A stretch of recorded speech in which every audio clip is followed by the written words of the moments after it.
बिस्मिल्लाहिर्रहमानिर्रहीम। अस्सलाम वालेकुम। मैं हूं बिलाल अहमद और मैं हूं अरमान साबिर। जी। आज बात करते हैं कि एमक्यूएम के जो मामलात हैं वो किस तरफ जा रहे हैं। खासकर जो नून लीग ने गारंटी ली थी कि सिंध में पाकिस्तान पीपल्स पार्टी जो माजी के अंदर बेवफाई कर चुकी है एमक्यूएम से, एक मरतबा नहीं बल्कि मुतादिद बार, वो और दोबारा नहीं करेगी। वो दोबारा नहीं करेगी। मौलाना फजलुर रहमान साहब भी गारंटर थे, और मियाँ मोहम्मद नवाज शरीफ के भाई, छोटे भाई, प्राइम मिनिस्टर बन गए और गारंटर भी थे। तो क्या हुआ है? गारंटियां थी, कहाँ हैं वो गारंटियां? पूरी हुई हैं, नहीं हुई हैं? और कामरान टसूरी साहब की आमद के बाद उन गारंटियों पर क्या हुआ है? रोए गए हैं क्या? हाँ, क्या हुआ तो कहेंगे है। उसको, हुआ क्या तो है? है। अच्छा, अब इसके साथ ये भी है कि जी डॉक्टर फारूक सत्तार साहब के बारे में भी आ रहा है कि जी उनकी इंडक्शन होने जा रही है और फिर दोबारा से पार्टी रिवाइव हो रही है। क्या कहेंगे? अरमान भी सुना है कि कामरान टसूरी साहब लेकर गए हैं एमक्यूएम को। अच्छा, इसमें मज़े की बात या इंटरेस्टिंग बात यह है कि कामरान टेसूरी साहब या गवर्नर, जो भी गवर्नर होता है, गवर्नर। प्रेसिडेंट होता है या गवर्नर होता है, वो जो पार्टी है, क्योंकि ये रियासत है, फेडरेशन का फेडरेशन का रिप्रेजेंटेटिव है। जी, अच्छा, ठीक है। अब फेडरेशन का रिप्रेजेंटेटिव जो है वो फिर अपनी जो उनकी सियासी जमात है उससे उसकी बेसिक मेंबरशिप से रिज़ाइन करता है। रिजाइन कर देता है। वो सारे जो ओहदे सब खत्म हो ठीक है। जाते हैं उसके। जो अब जैसे डिप्टी कन्वीनर थे कामरान टेसूरी साहब, तो उन्होंने जब बेसिक ग, मेंबरशिप से रिज़ाइन कर दिया एमकेएम पाकिस्तान की, तो वो डिप्टी कन्वीनर भी ज़ाहिर है नहीं रहे, नहीं रहे। वो एमकेएम का हिस्सा भी नहीं रहे। अब वो गवर्नर सिंध है, अब वो सबके गवर्नर हैं। जी, बिल्कुल। जितनी पॉलिटिकल पार्टीज हैं, जितने लोग यहाँ बसते हैं सिंध के अंदर, उन सबके गवर्नर हैं। हम्म। तो लेकिन इंटरेस्टिंगली वो एमकेएम वफ्द का हिस्सा थे, जो कि एमकेएम का वफ्द खालिद मकबूल सिद्दीकी की सरबराही में हम्म। प्राइम मिनिस्टर से जाके मिला है, जिसमें वसीम अख्तर और फैसल सब्जारी भी शामिल थे। अच्छा।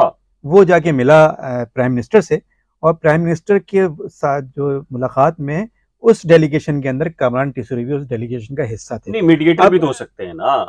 तो मीडिएटर थे, तो उनके साथ क्यों बैठे थे? तो फिर क्या उनकी लाइन में एक अलग कुर्सी पकड़ जब लेते जब हैं? आप सामने कैसी बात कर रहे जब हैं? सामने जो है वो ख्वाजा साद रफीक बैठे थे, राना सनाउल्लाह बैठे थे, तो वो भी हाँ। सामने जाके बैठते, वफाक के साथ जाके बैठते। वो एमकेएम के साथ जाके क्यों बैठे हुए थे? नहीं, एमक्यूएम ने उनको गवर्नर बना दिया तो क्या साथ सर, नहीं बैठेंगे आप? आप साथ बैठेंगे, हाँ। लेकिन अब आप गवर्नर है ना, आप डेलीगेशन का हिस्सा क्यों नजर आ रहे हैं? चलिए, उसमें हुआ क्या ये बताएं ना, कि उसमें क्या वो जो गारंटर साहब थे वो थे मौजूद? जाहिर है प्राइम मिनिस्टर से मुलाकात थी, तो प्राइम मिनिस्टर तो मौजूद तो थे वहां क्या पर। वहां क्या प्राइम चीजें? मिनिस्टर को उन्होंने बताया भारत जो ये कमरान टेसूरी साहब हैं, वो जाहिर है उनके साथ थे, उन्होंने भी बताया कि क्या क्या मामला हैं। जो इस वक्त बल्दियाती बिल है, एक तो उसका इन्होंने जो कमरान टेसूरी साहब ने जब इनको गवर्नर बनाया गया, तो उन्होंने कुछ बातें कही थी। उन्होंने एक बात ये भी थी कि जो बल्दियाती बिल जो है, जो कि पेंडिंग है, उसको जो है वो जल्द अज जल्द एक्सपीडाइट करेंगे उसको, और ताकि जो है वो एक्ट की सूरत अख्तियार करे। इसके अलावा जो 140A के तहत जो बल्दियाती बिल के अंदर जो चेंजेस हैं, वो भी चेंजेस भी कराई जाएंगी। डीलिमिटेशन का जो मामला था वो भी यहाँ पर होगा। लेकिन ये तमाम मामला पड़े थे जिसपे एमकेएम काफ़ी परेशान थी, और यही परेशानी लेकर वो फिर प्राइम मिनिस्टर के पास चले गए, और उसमें कामरान टेसूरी भी शामिल थे। का जो प्राइम मिनिस्टर ने उनको बताया कि एमकेएम के डेलीगेशन ने, खालिद मकबूल सिद्दीकी ने, कि जी हमारे ये रिजर्वेशन हैं, और अगर बल्दियाती इंतखाबात देखें, बिल्ली थैले से बाहर आ गई। जो कहा जा रहा था कि जी एमकेएम पीछे है बल्दियाती इंतखाबात मुलतवी करानेंगे, तो शायद अब जो मुलाकात है वो थोड़ा इस बात की तरफ इशारा कर रही है कैसे ही है? कि ऐसे कुछ ऐसा है पीपल्स पार्टी और जो खालिद मकबूल सिद्दीकी उन्होंने कहा कि जी डीलिमिटेशन के बगैर, क्योंकि ये माहदे के अंदर शामिल था कि डीलिमिटेशन जो है वो लोकल बॉडीज इलेक्शन से पहले कराई जाएगी, और डीलिमिटेशन के बगैर अगर इंतखाबात में जाते हैं लोकल बॉडीज के इंतखाबात में, तो वो इंतखाबात बेमायनी से होकर जाएंगे। तो पहले डीलिमिटेशन कराई जाए, उससे पहले इंतखाबात ना कराए जाए। ठीक है। तो ये इंतखाबात का बार बार पोस्टपोन होना, ये तो देखिए आम कोई और हो सकता है, लेकिन ये तो पाकिस्तान पीपल्स पार्टी और एमक्यूएम इसी पेज के ऊपर है जो लेकिन जो सारी चीजें बार आ बार रही मना हैं। कर रहे थे, अब जो है ये बिल्ली थैले से बाहर आ गई है।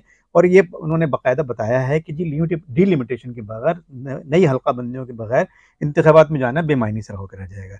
जिसकी, और अगर ये काम नहीं होता है, अरमान भाई, और अगर ये काम नहीं होता है, 49 लॉज हैं तो जो अगर अब ये बल्दियाती। काम नहीं होता है, तो एमकेएम ने कहा है कि फिर हम मुस्लिम लीग के साथ जो इत्तेहाद है वो ख़त्म कर देंगे, उससे बाहर आ जाएंगे। पक्की बात है। जी हाँ, ये नहीं, धमकी है वैसी रूटीन ठीक है, धमकी दी है, जो कुछ भी दिया है, लेकिन प्राइम मिनिस्टर के अंदर उनको मिल कुछ नहीं प्राइम रहा। मिनिस्टर ने कहा है कि नहीं, आप जो है इस तरह की बातें ना करें, हम जो है गारंटर हैं और हम इस बात को यकीनन इस बात के लिए हम अपना रोल प्ले करेंगे। मौलाना फजलुर रहमान कहाँ है? वो भी तो गारंटर थे। उस वक्त तो प्राइम मिनिस्टर मौजूद थे, वो पीडीएम के सरबराह हैं बहरहाल।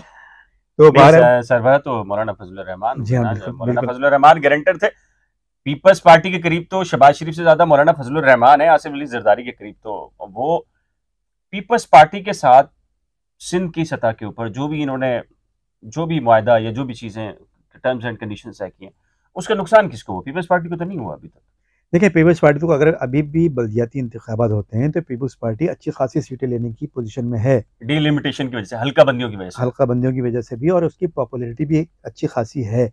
मजाफात की बात करें हम ना, कहते हैं मजाफात में नहीं, देखें जैसे मलीर है, आंसू गोट और इस तरह की आबादियां जहां हैं, वहां से तो पाकिस्तान पीपल्स पार्टी जीत जाएगी, लेकिन शहरी इलाकों में तो पाकिस्तान पीपल्स पार्टी नहीं जीतेगी। इन दोनों को मिलकर पीटीआई से खतरा है।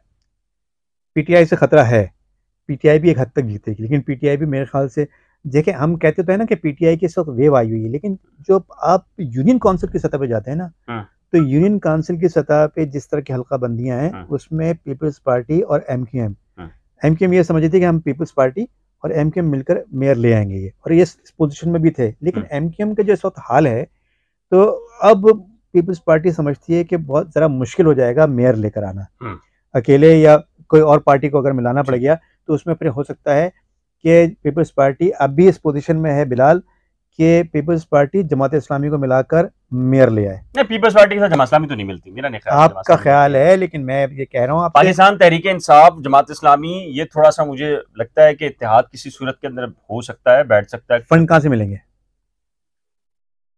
लेकिन देखें, अब जाहिर है कि फंड पीपल्स पार्टी ने देने, जमात इस्लामी जो है वो इस वक्त वादे कर चुकी है कि हमने काम कराने, और काम कराने के लिए फंड्स की, पैसों की जरूरत है, और पैसों के लिए जो है वो अगर वो देखेगी कि पीटीआई से अगर इत्तेहाद करते हैं तो फेडरल गवर्नमेंट तो फंड नहीं देगी ना, फेडरल गवर्नमेंट तो यहाँ देती नहीं फंड, बल्दियात में है भी नहीं उसका, बल्दियात में मसला नहीं है, फंड किसने देने, अपना प्रोविंशियल गवर्नमेंट ने देने, तो क्यों ना पीपल्स पार्टी से इत्तेहाद किया जाए।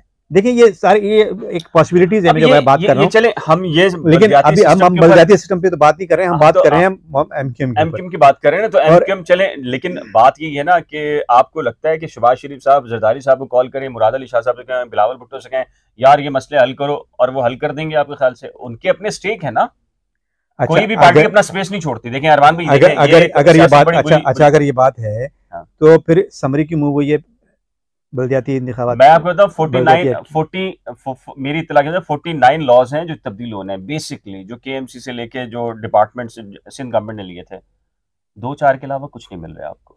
ठीक है, कुछ तो तब्दील होगा ना। नहीं भाई, जो मेजर डिपार्टमेंट्स या मेजर अख्तियारात होंगे जहां से फंडिंग होती है, जो सोने की चिड़िया डिपार्टमेंट्स हैं, आप सॉलिड वेस्ट की बात कर रहे हैं, आप एसबीसीए की बात कर रहे हैं, बेशुमार ऐसे डिपार्टमेंट्स हैं जो पाकिस्तान पीपल्स पार्टी इत्तेहाद तो खत्म कर सकती है, लेकिन एमक्यूएम को वो डिपार्टमेंट नहीं, मींस की शहरी आबादियों को शहरी इंडिपेंडेंस नहीं करेगी। 140A के तहत उनको जो है वो इख्तियारात देने पड़ेंगे, ये सुप्रीम कोर्ट का भी ऑर्डर है, और जो मुआहदा हुआ है मुआहदे में भी इन्होंने कहा है।